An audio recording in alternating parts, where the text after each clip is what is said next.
Olá, irmãos, graça e paz, a paz do Senhor. É um privilégio para mim, irmão. Fico muito honrada em poder falar com os irmãos através desse vídeo e através dessa lição também, e que nós possamos realmente viver esse tempo tão difícil, sim, mas temos certeza de que o Senhor não nos abandona. Me chamo Ana Valéria Mesquita Alves de Araújo, sou membro da Igreja Batista em São Joaquim, sou pastoreada pelo pastor Marco Aurélio Figueiredo Trindade, para mim também é uma honra, casada com Edmilson Lopes de Araújo, e nós vamos estar estudando hoje Abacuque, capítulo 3, versículo 17 e 18, que nos diz o seguinte: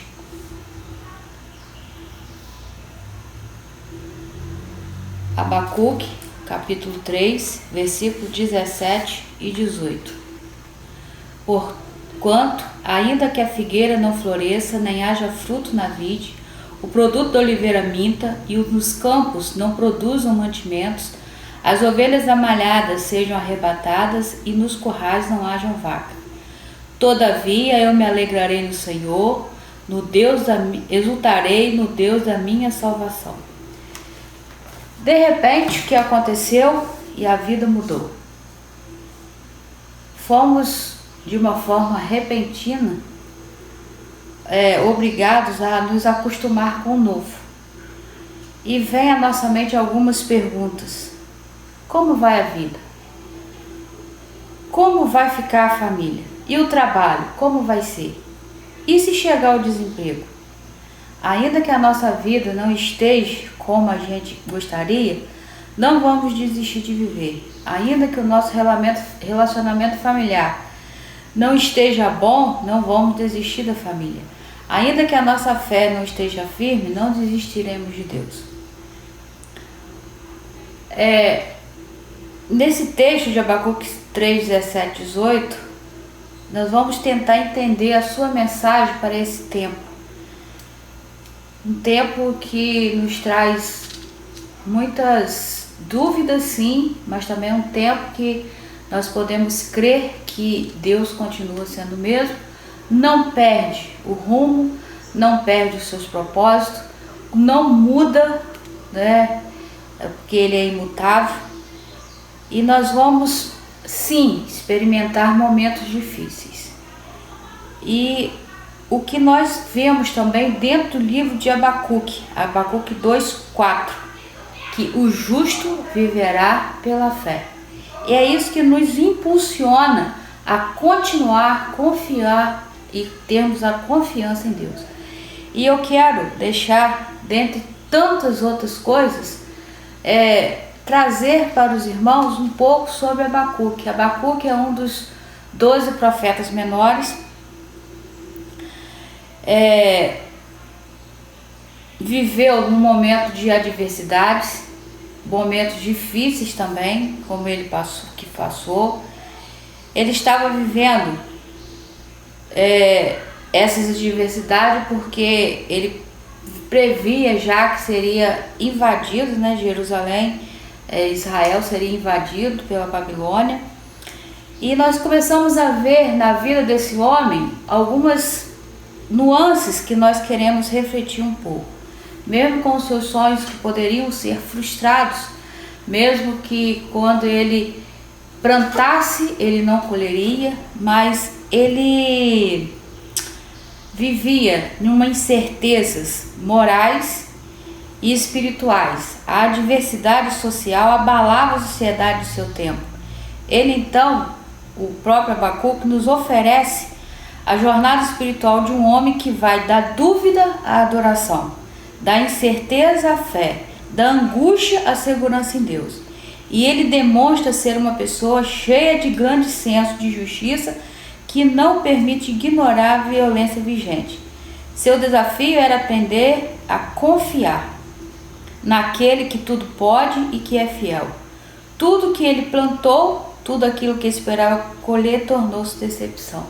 Para esse tempo, dentre tantas outras coisas, nós queremos deixar 3 verdades bíblicas que nos fazem refletir e atentar de como nós podemos viver nesse tempo. Primeiro, Êxodo 14, 13.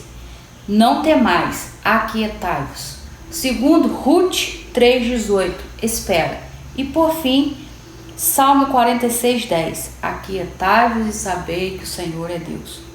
Sempre que nos sentimos agitados, preocupados, nós podemos e devemos recorrer à oração. Agora vejamos o que o profeta Abacuque nos ensina para podermos vivermos a adversidade. O profeta ele usa um advérbio de tempo, né? Ainda que possa sobrevir sobre nós algumas tempestades. O profeta Abacuque começa a nos ensinar algo sobre isso. No versículo 17, ainda que a figueira não floresça e nem haja fruto na vide. O que a figueira simbolizava para Israel? A figueira tem um símbolo de prosperidade e segurança. Miqueias 4:4 diz que mais assentar-se-á cada um debaixo da sua videira e debaixo da sua figueira, e não haverá quem a espante. Os figos, os frutos da figueira, são remédio para úlceras, de acordo com 2 Reis 27. Disse mais Isaías: tomai uma pasta de figos, e a tomaram e a puseram sobre a chaga, e ela sarou. Quando o profeta fala ainda que a figueira não floresça nem produza figos, fruto, o que ele estava dizendo? Ainda que nos falte segurança, ainda que nos falte o remédio, mesmo assim nós vamos permanecer fiéis ao Senhor, firmes. Com isso, as flores geram frutos, logo, se não florescesse, não havia fruto. Já estava começando desde lá do princípio. Se não tinha flor, não haveria fruto, e isso ia, logo em consequência, faltaria algo. E isso, às vezes, nós vemos isso na sociedade, e nesse tempo difícil. E nós podemos continuar confiando no nosso Deus. Agora, no Novo Testamento, o que figueira simboliza? A figueira no Novo Testamento foi utilizada por Jesus para falar de esterilidade espiritual e falta de fé. E nós podemos citar alguns textos: Mateus 21, 19, Lucas 13, 6, 9, Marcos 11, 13, 20 e 21. O que ela simboliza? Ela simboliza a nossa vida espiritual, que precisa estar viva e produzindo frutos a todo tempo, sob pena de secarmos, morrermos, sermos arrancados da terra. O profeta Abacuque, mesmo vendo a falta de fé do povo, não perdia a esperança de que Deus poderia transformar aqueles corações. Que nós possamos, nesse tempo de dificuldade sim, de adversidade sim, de tempos difíceis sim, mas continuar produzindo frutos, porque nós somos plantados ou enxertados na videira que chama-se Jesus Cristo. E a pergunta que nós precisamos fazer é: como vai a sua produção de frutos para Jesus? Saiba que ainda que a figueira não esteja florescendo, continue crendo e Deus vai honrar a sua fé. Ainda que estejamos vivendo as adversidades desses dias, creiamos no Deus que continua no controle de todas as coisas e nos dá esperança de dias melhores. Como na expressão nem haja fruto na vide, onde videira simboliza prosperidade e paz, comércio e renda, de acordo com Isaías 5:7. Para nós que temos esperança em Deus, João 15:1-6 apresenta Jesus como essa videira verdadeira, símbolo de alegria. Mesmo que o mundo não nos dá essa paz, mas nós estamos juntos da videira verdadeira que é Jesus Cristo.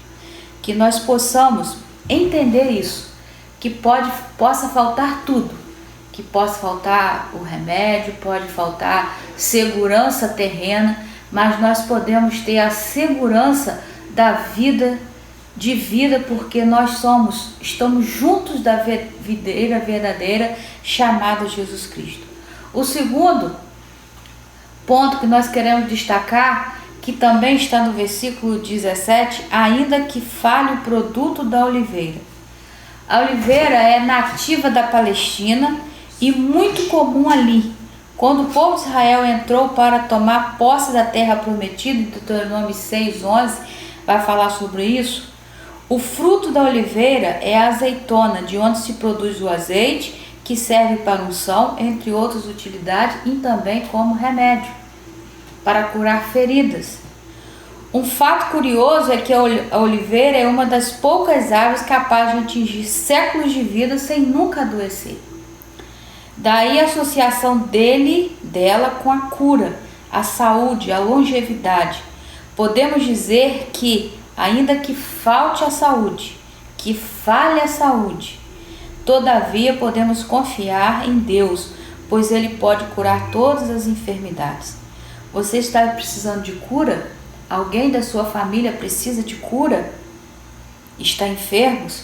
Vamos orar e pedir a Deus que também cure a nossa alma, que cure a alma das pessoas, que cure o nosso país, a nossa nação. E nós podemos crer nisso, porque o nosso Deus continua o mesmo, porque Ele é imutável, Ele não muda e Ele continua sendo o nosso Deus, o Deus que provê todas as outras coisas. E o terceiro, também no versículo 17, e nos campos não produzam mantimento, e nos currais não hajam gado. Com a invasão do exército babilônico em Jerusalém, toda a criação de animais seria levada como despojo, e o povo ficaria em completa pobreza e miséria, passando fome. Não teria mais gado. Com isso, a alimentação passaria por escassez. As crianças não teriam leite, logo poderiam passar por algumas privações. Aí o profeta Abacuque, o que ele faz? Ele convida o povo a continuar crendo em Deus. Ainda que nos currais não houvesse mais o gado, e ainda de tudo isso, e se o trigo faltasse, o melhor alimento seria a fé. Nós vemos e aprendemos que na adversidade nós começamos a ser forjado o nosso caráter. Se nós decidirmos que o melhor alimento é a nossa fé, nós com certeza nós vamos continuar crendo que o nosso Deus é o Deus que nos provê todas as coisas.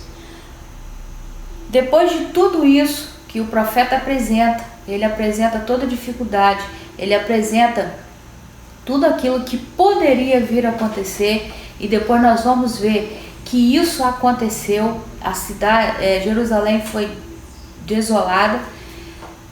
No versículo 18, ele toma uma decisão e ele faz o seguinte: todavia eu me alegrarei no Senhor e exultarei no Deus da minha salvação. O que isso pode nos ensinar? Que em meio a toda a adversidade, nós podemos continuar crendo em Deus.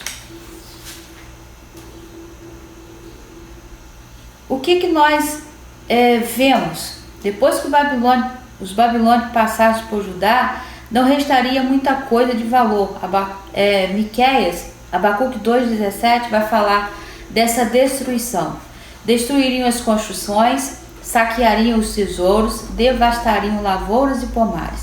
A economia se desintegraria e não haveria motivo para cantar. Contudo, Deus ainda estaria sentado no seu trono, cumprindo os propósitos divinos para o povo. Romanos 8:28 nos dá esse alento e nos diz que todas as coisas contribuem para o bem daqueles que amam a Deus. Às vezes nós começamos a ver isso de forma que todas as coisas o quê? Boas ou ruins, fáceis ou difíceis. Todas essas coisas têm que contribuir para o nosso crescimento, porque o Senhor nos permite viver isso para que possamos conhecê-lo melhor. Porque é nessa adversidade que revela-se o caráter. E é nessa adversidade que nós podemos crer ou não crer que existe esse Deus. Abacuque não podia se alegrar com as adversidades, mas podia se alegrar com o seu Deus. Nós não podemos também ser masoquistas. Eu fico feliz porque estou passando por dificuldade. Não é isso. Nós nos alegramos por conhecer que nós podemos ter essa felicidade, porque essa felicidade ela é arraigada, ela está depositada num Deus que pode todas as coisas, inclusive nos dá alegria em meio a essa adversidade, porque nós cremos que o Senhor ainda continua sendo o Deus, o El Naem, aquele que nos enche de alegria. Ele dá a receita, Abacuque dá a receita para nos alegrar no Deus da minha salvação. Ele sabia o que aconteceria, toda a terra seria devastada, porém ele tinha certeza de que Deus estaria no controle de todas as coisas. Tudo estava caindo ao seu redor. Os ímpios pareciam prosperar mais do que o justo. Entretanto, ele trocou toda a aflição que sentia por uma esperança inabalável em Deus. A nossa alegria deve ser independente das adversidades em que estamos vivendo. A nossa alegria ela não poderá depender de pessoas, coisas ou situações. A alegria que depende disso, de pessoas, de coisas ou de situações, ela é momentânea, ela é passageira e ela não tem suporte, porque a nossa alegria, ela tem que ser a alegria que vem do Senhor. A palavra de Deus diz que a alegria do Senhor é a nossa força. Não há alegria sem a presença do Senhor. O profeta, ele nos dá a firmeza de que meios externos, essa alegria, ela tem momentos de alegria sim, mas ela vai ser passageira e é muito frágil. A base da nossa alegria não é que nós não vamos passar por dificuldades, mas é a alegria que é reforçada pela presença de Deus na nossa vida. Quando o profeta fala, todavia me alegro no Senhor, embora pelo momento o profeta estivesse no abismo da derrota e da desolação, ele retinha sua esperança. Sua certeza jamais deveria ser deixada à mercê das vicissitudes da vida que o circundavam. Ele tinha de encontrar o testemunho de Deus em seu próprio coração, pois do contrário jamais poderia achar esse testemunho. Depois disso tudo, o que nós podemos chegar à conclusão? Que conclusão nós podemos chegar?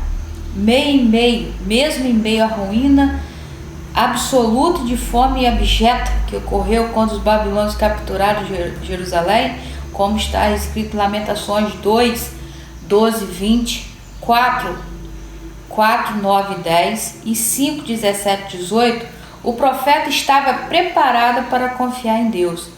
Ele percebeu a paz interior que ultrapassava todo entendimento, que não dependia da prosperidade externa. O profeta, com toda a adversidade que estava iminente, declara a sua fé, falando que nada o faria abandonar Deus, e ainda que viessem as dificuldades, contudo, ele confiaria e se alegraria no Deus da sua salvação. E você, já fez do Senhor Jesus o Deus da sua salvação? Ainda que venham os problemas, declare a sua fé e confiança nele e você será um vencedor. A palavra de Deus diz que nós não somos apenas vencedores, nós somos mais do que vencedores por aquele que nos amou, logo Jesus Cristo. Não importa se estamos em necessidade ou fartura, em tempestade ou bonança, se em derrota ou vitória, se experimentamos fracasso ou sucesso, se em juízo ou salvação. O que importa mesmo em qualquer situação é: bem-aventurado aquele que teme ao Senhor e anda nos seus caminhos. Salmo 128:1. Deus nos capacitará para todas as situações, por isso podemos confiar e descansar. E que nossa mente nós possamos ter algumas perspectivas, não somente humanas ou não humanas, mas as perspectivas da presença de Deus que é concreta. E nós podemos pensar no seguinte, em três coisas, três situações que eu e você podemos ou devemos responder. As dificuldades são reais e muitas vezes inevitáveis. Como você tem enfrentado a adversidade do dia a dia? Em meio às adversidades, Deus tem sido alvo da sua confiança? Muitos têm como motivo de alegria coisas, pessoas, bens materiais ou situações. Qual tem sido o motivo da sua alegria? Durante esse trimestre nós tivemos a oportunidade de ver diversos tipos de adversidades que são inerentes aos seres humanos, são próprios dos seres humanos, mas que nós possamos realmente confiar como Abraão. Na injustiça, quando nós vivemos a adversidade da injustiça como José, ou da insegurança de Moisés, ou decepção de Josué, ou se tivermos que vencer gigantes como Davi, ou falta de reconhecimento como Elias, a falta de recursos como Eliseu, tivermos que reconstruir como Neemias, ou termos que viver a perversidade humana como Esther, ou a incredulidade de Isaías, ou o sofrimento de Jeremias, e por fim a difamação em Daniel, que nós possamos continuar crendo que em todas essas adversidades o Senhor continua sendo o Senhor da minha vida e da sua vida. Que 2021 possa ser um ano que nós possamos continuar a crescer e querer crescer no conhecimento da palavra de Deus. Que o Senhor possa estar nos abençoando e que possamos estarmos firmes para enfrentarmos as adversidades que poderão, com certeza, vir sobre as nossas vidas. Amém.